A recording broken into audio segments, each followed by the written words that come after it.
Today I'm going to showcase to you an oil submerged Thinkcenter Lenovo. These are your standard school computers, the ones with the monitor sits on top of it. This was running Windows Vista. I switched it to Ubuntu. Obviously it's a hell of a lot faster and definitely works a lot smoother. I'm going to start here by showing you that it is clearly the VGA is going directly into the DVI VGA there. Alright, there's no tricks here, it's not hooked up to the other computer. I've had this oil computer running for years now. I've had it sit outside for days, I've had it sit inside in a garage all year long, running, never shut down, never a problem. So then I moved it in here, and now it's become essentially my TV. That's why it's got a video card and a sound card. Other than getting a computer and sticking it in a fish tank and filling it full of mineral oil, the only other thing that I did here was, if you can see, I'm going to try and get a good picture of it, play with the light a little bit here and try and, there's a little bit of a smudge kind of on the CPU there.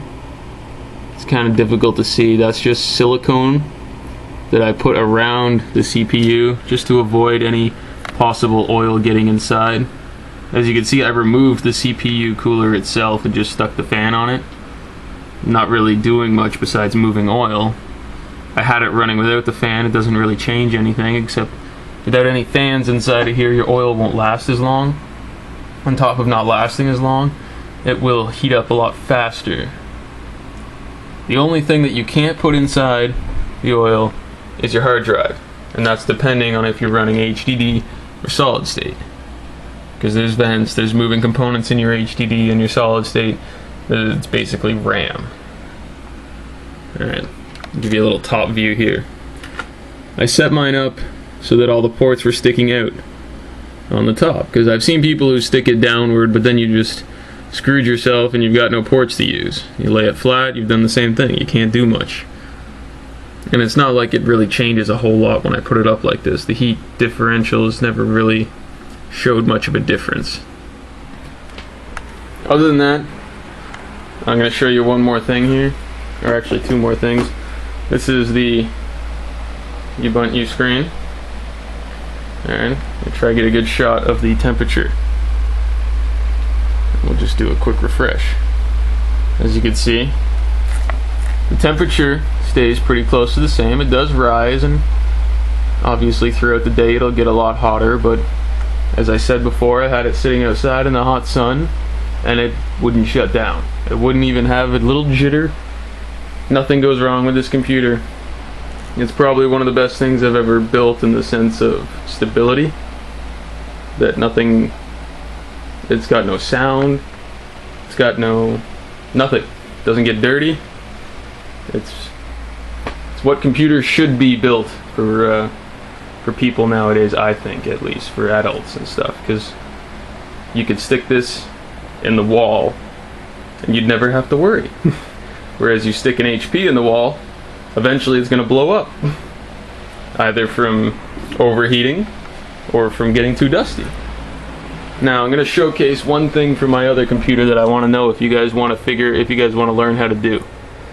Alright, it's probably difficult to tell by looking at it, but that fan there, as well as the top fan there, are all wired in to this CPU fan here and into this switch.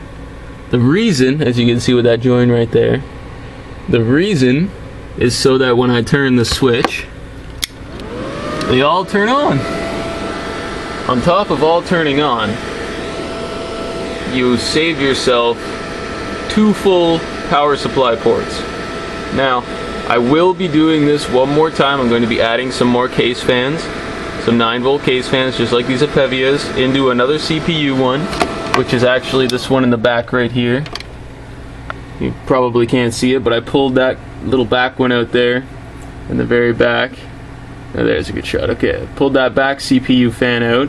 It's not running very fast right now. I have it set down to about 40%, but I'm going to put it back up to 100% like I did with these ones, and hook it up with a switch and probably a few case fans to do the same thing as I've done here. I've also got another CPU fan down there at the bottom by the 2 video cards. It's pretty impossible to see, but yeah, if you want me to do a showcase on how I've done these fan setups and stuff, it's very simple electronics, anybody could do it, and yeah, just get back to me and I might make a video for you guys.